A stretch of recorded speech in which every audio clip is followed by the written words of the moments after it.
अस्सलाम वालेकुम स्टूडेंट्स, मेरा नाम है सैयद कमर अब्बास।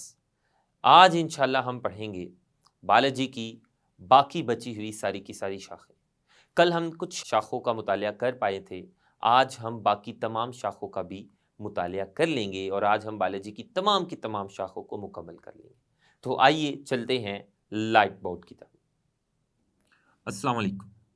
तो स्टूडेंट्स, कल के टॉपिक में हमने बायोलॉजी की कुछ शाखों का मुतालिया किया, जैसा कि morphology, physiology, anatomy, cell biology, इसके अलावा कुछ और शाखों का मुतालिया किया। आज हम बायोलॉजी की बाकी मानदा शाखों का भी मुतालिया करेंगे। तो आज सबसे पहले जिस शाख का हम मुतालिया करेंगे, जिस शाख के बारे में सबसे पहले आज हम पढ़ेंगे, वो है टेक्सोनोमी। टेक्सोनोमी क्या है? टेक्सोनोमी भी बायोलॉजी की एक शाख है। इस शाख में हम क्या करते हैं, इस दुनिया में मुख्तलिफ किस्म के जानदार पाए जाते हैं। उन जानदारों के साइंसी नाम रखते हैं हम। कुछ नाम उनके आम नाम होते हैं, जिन नामों से उन्हें आम लोग पुकारते हैं, उन नामों को कहते हैं कॉमन नेम्स या आम नाम। लेकिन इस दुनिया में पाए जाने वाले सारे के सारे जानदारों के हम साइंसी नाम भी रखते हैं। साइंसदान जानदारों के जो नाम रखते हैं, उन नामों को कहते हैं साइंसी नाम। और इस दुनिया में पाए जाने वाले तकरीबन हर जानदार का साइंसदानों ने एक खास नाम रखा है, और उन नामों को जो साइंसदानों की तरफ से रखे जाते हैं, उन नामों को कहते हैं साइंसी नाम। तो बायोलॉजी की वो वाली शाख जिसमें हम जानदारों का, इस दुनिया में पाए जाने वाले मुख्तलिफ किस्म के जानदारों के साइंसी नाम रखते हैं। ना सिर्फ साइंसी नाम रखते हैं, बल्कि उन जानदारों की क्लासिफिकेशन भी करते हैं। क्लासिफिकेशन क्या है? क्लासिफिकेशन एक ऐसा अमल है जिस अमल में हम जानदारों को ग्रुप्स में तकसीम करते हैं। उन जानदारों को, जो जानदार एक जैसे हैं, जिनकी खसूसियात एक दूसरे से मिलती जुलती हैं, उन जानदारों को हम एक ही ग्रुप में रखेंगे। और वो जानदार जो एक दूसरे से मुख्तलिफ हैं, जो एक दूसरे से बहुत ज्यादा मुख्तलिफ हैं, उनकी खसूसियात मिलती जुलती नहीं है, तो उन जानदारों को हम अलहदा अलहदा ग्रुप्स में रखेंगे। ये जो अमल है जानदारों को एक ही ग्रुप में या अलहदा अलहदा ग्रुप्स में उनकी मुशाबहतें और उनके फर्कों की बुनियाद पर हम जानदारों को एक या अलहदा अलहदा ग्रुप्स में तकसीम करते हैं। इस अमल को हम क्या कहते हैं? क्लासिफिकेशन। और बायोलॉजी की वो वाली शाख जिस शाख में हम ना सिर्फ जानदारों के साइंसी नाम रखते हैं, बल्कि उन जानदारों की ग्रुप्स में क्लासिफिकेशन भी करते हैं, ऐसी शाख को हम टेक्सोनोमी कहेंगे। जो अगली शाख है बायोलॉजी की, वो है पेलियंटोलॉजी। पेलियंटो का जो लफ्ज है, इस लफ्ज का जो लफ्जी मतलब है वो है फॉसिल्स। फॉसिल्स एंड लॉजी का मतलब आप जानते हैं, लॉजी का मतलब है पढ़ना, सोचना, वजह तलाश करना। तो पेलियंटोलॉजी ये बायोलॉजी की वो शाख है जिसमें हम फॉसिल्स का मुतालिया करते हैं, फॉसिल्स के बारे में पढ़ते हैं कि फॉसिल्स क्या है। वो वाली शाख पेलियंटोलॉजी कहलाती है। अब फॉसिल्स क्या है, फॉसिल्स के बारे में हम थोड़ा बहुत यहां समझ लेते हैं। फॉसिल्स क्या होते हैं? फॉसिल्स जो नापैद जानदार हैं, नापैद जानदार उन जानदारों को कहते हैं जो अब दुनिया से खत्म हो चुके हैं, जो अब दुनिया में बाकी नहीं है। दुनिया की किसी भी हिस्से में वो वाले जानदार अब मौजूद नहीं है, लेकिन पहले वो दुनिया में पाए जाते थे। लेकिन दुनिया में कोई ऐसी तब्दीली आई खतरनाक किस्म की कि उस तब्दीली की वजह से वो सारे के सारे जानदार दुनिया से नापैद हो गए, बिल्कुल खत्म हो गए। ऐसे जानदारों को कहते हैं नापैद जानदार। तो नापैद जानदार जो अब दुनिया से बिल्कुल खत्म हो चुके हैं, उसकी एक मिसाल है डायनासोर। तो नापैद जानदार जो दुनिया से खत्म हो चुके हैं, लेकिन आज भी उन नापैद जानदारों के जिस्म के जो बचे कुचे हिस्से हैं, बाकी मांदा हिस्से हैं, हड्डियां वगैरह, वो हमें जमीन के मुख्तलिफ हिस्सों से मिलती हैं। वो जमीन के अंदर चट्टानों में या मिट्टी में काफी ज्यादा गहराई पर दबी हुई हैं। तो वो वाले जानदार जो अब दुनिया से बिल्कुल खत्म हो चुके हैं, उन्हें कहते हैं नापैद जानदार। और उन नापैद जानदारों की जो बाकियात हैं, उनके जिस्म के जो बचे कुचे हिस्से जमीन के मुख्तलिफ हिस्सों में दबे हुए हैं, उन्हें हम फोसिल्स कहते हैं। और बायोलॉजी की वो वाली शाख जिनमें हम फोसिल्स का मुतालिया करते हैं, उस शाख को पैलियोंटोलॉजी कहेंगे। तो फोसिल्स क्या है? नापैद जानदारों के बाकियात। बाकियात का मतलब है उनके इजसाम के बचे कुचे, टूटे फूटे, गले सड़े हिस्से जो जमीन के मुख्तलिफ हिस्सों में दबे हुए हैं। तो फॉसिल्स क्या है? जानदारों के बाकियात।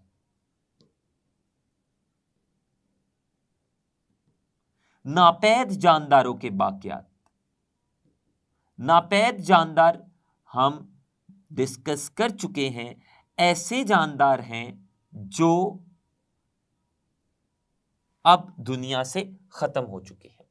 तो नापैद जानदार जो दुनिया से बिल्कुल खत्म हो चुके हैं, मिसाल के तौर पर डायनासोर, और उन नापैद जानदारों के जो बाकियात हैं, उनके जिस्म के जो बचे कुचे हिस्से हैं, उन्हें फॉसिल्स कहेंगे। और फॉसिल्स का मुतालिया हम जिस शाख में कहेंगे उससे पैलियोंटोलॉजी कहेंगे। बायोलॉजी की जो अगली शाख है वो है एनवायरमेंटल बायोलॉजी।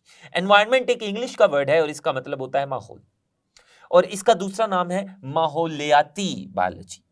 तो एनवायरमेंटल या माहौलियाती बायोलॉजी में हम जानदारों का उनके माहौल के साथ ताल्लुक पढ़ते हैं। जानदारों का अपने माहौल के साथ बड़ा गहरा ताल्लुक है। माहौल उस जगह को कहते हैं जहां पर जानदार रह रहे होते हैं। जानदार का इर्द गिर्द जो कुछ भी है वो उसका माहौल कहलाता है।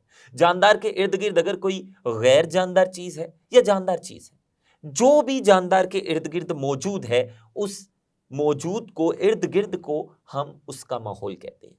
और जानदार का अपने माहौल के साथ बड़ा गहरा ताल्लुक है। जैसा कि हमारे इर्द गिर्द हवा है, हवा भी हमारे माहौल का हिस्सा है, हमारा हवा के साथ बड़ा गहरा ताल्लुक है। अगर हवा नहीं होगी तो हम जिंदा नहीं रह पाएंगे, हम सांस नहीं ले पाएंगे। हमारे इर्द गिर्द पानी है, समुद्र है, दरिया है, ये भी हमारे माहौल का हिस्सा है। अगर पानी नहीं होगा इस दुनिया में तो हमारा जिंदा रहना मुमकिन नहीं है। हमारे इर्द गिर्द पौधे हैं, मट्टी है, रोशनी है, इन तमाम चीजों से, माहौल की तमाम चीजों से हमारा बड़ा गहरा ताल्लुक है। तो जानदार का साबित यह हुआ कि जानदारों का अपने माहौल के साथ बड़ा गहरा ताल्लुक है। और बायोलॉजी की वो वाली शाख जिस शाख में हम जानदारों का उनके अपने माहौल के साथ ताल्लुक का मुतालिया करते हैं, उस शाख को हम एनवायरमेंटल बायोलॉजी कहते हैं। तो एनवायरमेंटल बायोलॉजी में जानदारों का उनके माहौल के साथ ताल्लुक मुतालिया किया जाता है। अपने माहौल के साथ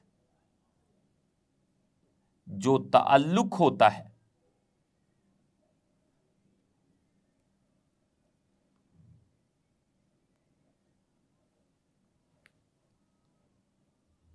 उस ताल्लुक को पढ़ना एनवायरमेंटल बायोलॉजी कहलाता है। तो एनवायरमेंटल बायोलॉजी ये ऐसी शाख है जिसमें हम जानदारों का उनके माहौल के साथ ताल्लुक पढ़ते हैं कि जानदारों का अपने माहौल के साथ कैसा ताल्लुक है और कितना गहरा ताल्लुक है, और इस ताल्लुक के बगैर जानदारों का क्या बनेगा। तो ये सारा ताल्लुक हम एनवायरमेंटल बायोलॉजी में पढ़ते हैं। नेक्स्ट, अगली ब्रांच, अगली शाख जो बायोलॉजी की है वो है सोशियो बायोलॉजी। सोशियो बायोलॉजी क्या है? जैसा कि नाम से पता चल रहा है, सोशियो बायोलॉजी सोशल रिलेटेड है। सोशल इस लफ्ज का ताल्लुक होता है सोसाइटी से, मुआशरे से। दुनिया में कुछ जानवर ऐसे हैं, जो जानदार ऐसे हैं जो सोसाइटीज या मुआशरे बनाकर रहते हैं। जैसा कि इंसान सोसाइटी बनाकर रहता है। जैसा कि शहद की मक्खियां, उनकी शहद की मक्खियों का जो छत्ता है, बेसिकली बुनियादी तौर पर वो उनकी सोसाइटी है, वो उनका मुआशरा है जिसमें वो मिलकर रहती है। तो कुछ जानदार ऐसे हैं जो इस दुनिया में सोसाइटीज या मुआशरे बनाकर रहते हैं, और जानदारों का उस मुआशरे या उस सोसाइटी के अंदर एक खास रवैया होता है। उस रवैये को कहते हैं मुआशरती रवैया। एक मुआशरे या एक सोसाइटी के अंदर जानदार का जो रवैया होता है, उस रवैये को कहते हैं मुआशरती रवैया। तो बायोलॉजी की वो वाली शाख जिस शाख में हम जानदारों का मुआशरती रवैया पढ़ते हैं। किन जानदारों का मुआशरती रवैया? वो वाले जानदार जो सोसाइटीज या मुआशरे बनाकर रहते हैं। इस शाख में हम उन जानदारों के बारे में नहीं पढ़ते जो मुआशरे या सोसाइटीज बनाकर नहीं रहते। उन जानदारों का मुतालिया हम सोशो बायोलॉजी में नहीं करेंगे। सोशो बायोलॉजी में हम उन्हीं जानदारों का मुतालिया करेंगे जो सोसाइटीज या मुआशरा बनाकर इकट्ठे मिलकर रहते हैं, और उस मुआशरे में उनका जो रवैया होता है, उस रवैये का मुतालिया भी हम सोशो बायोलॉजी में पढ़ेंगे। तो सोशो बायोलॉजी में हम क्या पढ़ते हैं? जानदारों का, उन जानदारों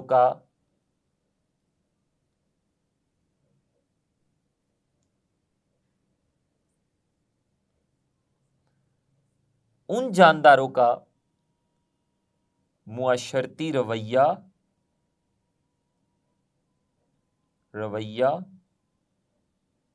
जो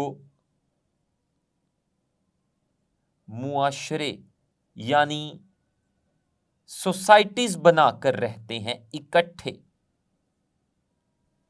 सोसाइटीज बनाकर रहते हैं।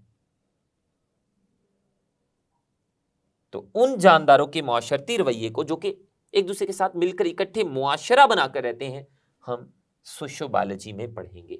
अगली जो शाख है बायोलॉजी की वो है पैरासाइटोलॉजी। पैरासाइटोलॉजी नाम से ही पता चल रहा है, इसमें हम पैरासाइट्स का मुतालिया करेंगे। यह बायोलॉजी की वो शाख है जिसमें पैरासाइट्स का मुतालिया किया जाता है।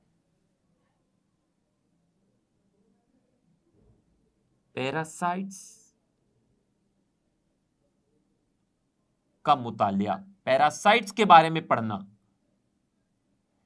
पैरासाइट्स के बारे में जो इल्म होता है उस इल्म को हम पैरासाइटोलॉजी कहते हैं। अब पैरासाइट्स क्या है, तो पहले हम पैरासाइट्स के बारे में समझ लेते हैं। पैरासाइट्स क्या होते हैं?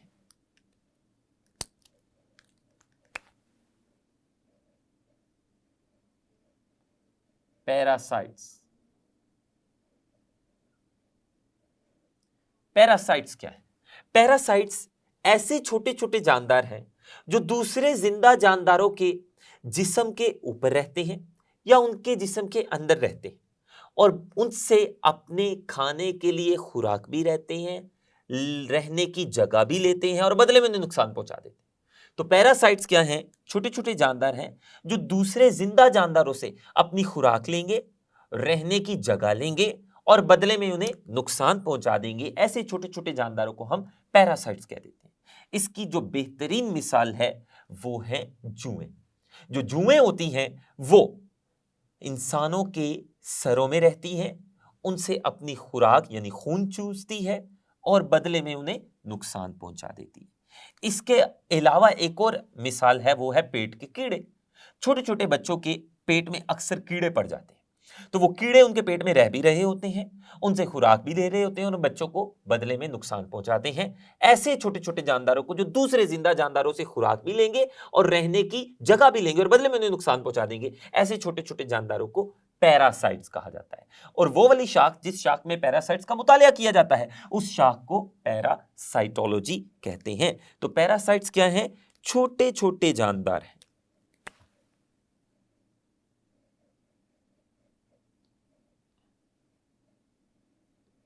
छोटे छोटे जानदार जो दूसरे जिंदा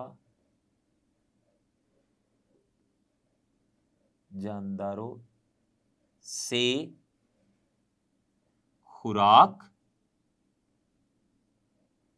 और रहने की जगह लेते हैं और बदले में उन्हें क्या पहुंचा देते हैं? नुकसान। बदले में उन्हें नुकसान पहुंचा देते हैं। ऐसे जानदारों को हम पैरासाइट्स कहते हैं। इसकी दो मिसालें मैं आपको दे चुका। जो और वो वाली शाख जिस शाख में हम पैरासाइट्स का मुतालिया करते हैं उस शाख को पैरासाइटोलॉजी कहते हैं। अगली शाख जो है बायोलॉजी की वो है बायोटेक्नोलॉजी।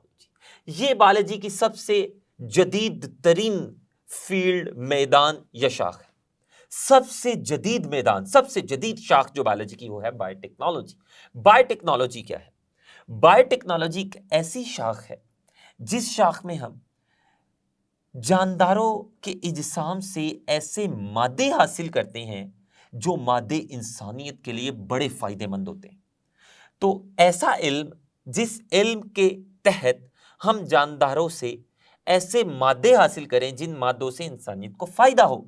तो जानदारों से ऐसे मादे हासिल करना जिन मादों से इंसानियत का फायदा हो, उस फायदे का बारे में पढ़ना, उसे हम कहेंगे बायोटेक्नोलॉजी। तो बायोटेक्नोलॉजी में हम क्या करते हैं? उन जानदारों के बारे में पढ़ते हैं जिन जानदारों से हमें इंसानियत के फायदे के मादे हासिल होते हैं। तो बायोटेक्नोलॉजी क्या है? जानदारों या माइक्रो ऑर्गेनिज्म से, माइक्रो ऑर्गेनिज्म छोटे छोटे जानदार, माइक्रो ऑर्गेनिजम्स से इंसानियत के लिए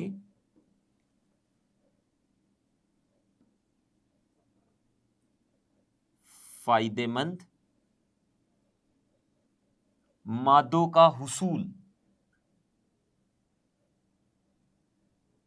माइक्रो ऑर्गेनिजम्स को इस्तेमाल करके उनसे ऐसे मादे हासिल करना जिन मादों से इंसानियत का फायदा हो, इस पूरे के पूरे इल्म को बायोटेक्नोलॉजी कहते हैं। और ये बायोलॉजी का सबसे जदीद पेशा और शाख है। अगली जो शाख है बायोलॉजी की वो है इम्यूनोलॉजी। इम्यूनोलॉजी में हम जानदारों का इम्यून सिस्टम पढ़ते हैं। ये बायोलॉजी की एक ऐसी शाख है जिसमें हम जानदारों के इम्यून सिस्टम का मुतालिया करते हैं। ऐसी शाख जिसमें हम जानवरों के इम्यून सिस्टम के बारे में पढ़ते हैं। अब इम्यून सिस्टम क्या है? इम्यून सिस्टम जानवरों के अंदर अल्लाह ताला ने एक ऐसा निज़ाम, एक ऐसा सिस्टम रखा है जो उस जानवर की बॉडी या उस इंसान की बॉडी के अंदर आने वाले नुकसानदेह माइक्रो ऑर्गेनिज्म को मार डालता है। हमारे जिस्म के अंदर, जानवरों के जिस्म के अंदर अल्लाह ताला ने एक ऐसा सिस्टम रखा, एक ऐसा निज़ाम रखा जो निज़ाम क्या करेगा, जैसे ही बाहर से कोई नुकसानदेह मादा, कोई नुकसानदेह माइक्रो ऑर्गेनिज्म, नुकसानदेह जरासीम आपके जिस्म में आएंगे तो ये सिस्टम एक्टिव हो जाएगा, ऑन हो जाएगा, और ये एक्टिव होकर वो बाहर से आने वाले जरासीमों को, नुकसानदेह माइक्रो ऑर्गेनिज्म को मार डालेगा, उनसे आपकी बॉडी का, आपके जिस्म का दिफा करेगा। तो ऐसे सिस्टम को इम्यून सिस्टम कहते हैं। और इम्यून सिस्टम का मुतालिया हम जिस शाख में करते हैं उसे इम्यूनोलॉजी कहेंगे।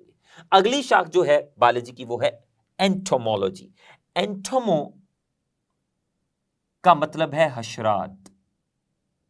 हशरात कहते हैं कीड़ों मकोड़ों को। उड़ने वाले कीड़ों मकोड़ों को भी हम हशरात कहते हैं, और चलने फिरने कीड़े, जो कीड़े मकोड़े चलते फिरते हैं, रेंगते हैं या फिर उड़ते हैं, इन तमाम कीड़ों मकोड़ों को हम हशरात कहते हैं। और बायोलॉजी की एक वो वाली शाख जिस शाख में हम सिर्फ और सिर्फ हशरात का ही मुतालिया करेंगे, उस शाख को हम एंटोमोलॉजी कहेंगे। तो एंटोमोलॉजी में हशरात का मुतालिया किया जाता है।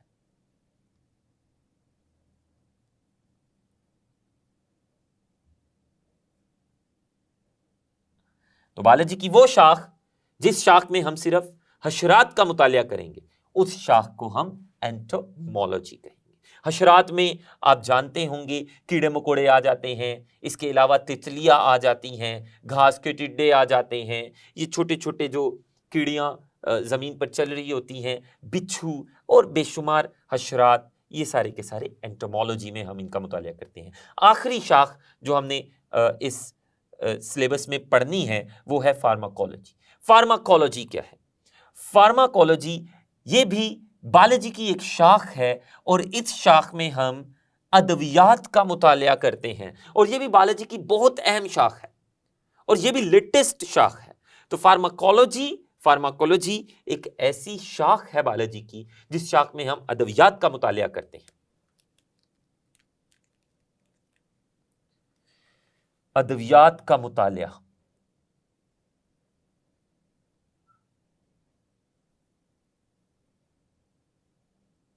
तो बायोलॉजी की वो शाख जिस शाख में हम अद्वियात का मुतालिया करेंगे, उस शाख को हम फार्माकोलॉजी कहेंगे। इस शाख में ना सिर्फ हम अद्वियात का सिर्फ मुतालिया करते हैं, बल्कि उन अद्वियात का इंसानी जिस्म पर क्या असर पड़ता है, दवा लेने के बाद उस दवा का इंसान के जिस्म पर क्या असर पड़ता है, वो दवा आखिर कैसे इंसान को बीमारी से निजात देती है, तो ये सारा का सारा इल्म फार्माकोलॉजी कहलाता है। और आखिरी टॉपिक वो है बायोलॉजिकल इश्यूज। ये एक मुख्तसर सवाल आता है बोर्ड के पेपर में कि बायोलॉजिकल इश्यूज क्या है और आज दुनिया को कौन से बायोलॉजिकल इश्यूज लाहक हैं। 4 बायोलॉजिकल इश्यूज कहते हैं उन इश्यूज को जो जानदारों से रिलेटेड हो, जानदारों से मुतल्लिका जो मसाइल हैं, जिन मसाइल का सामना जानदारों को करना पड़ता है, उन मसाइल को, उन इश्यूज को कहते हैं बायोलॉजिकल इश्यूज। और ये 4 हैं। सबसे पहला है मुतअद्दी बीमारियां। ये जो आज बेशुमार किस्म की बीमारियां हैं, ये एक बहुत बड़ा बायोलॉजिकल इशू है जिसको हल करना बहुत जरूरी है। दूसरा है इंसानी आबादी में इजाफा। आप जानते हैं कि इंसान की आबादी में दिन ब दिन इजाफा होता जा रहा है, जो कि इस दुनिया के लिए बड़ा खतरनाक हो सकता है।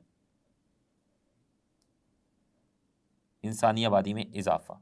तीसरा बायोलॉजिकल इशू है आलूदगी, और आखिरी बायोलॉजिकल इशू है नशा आवर अद्वियात। ये तमाम ऐसे मसाइल हैं जिन मसाइल का सामना आज इंसान को है।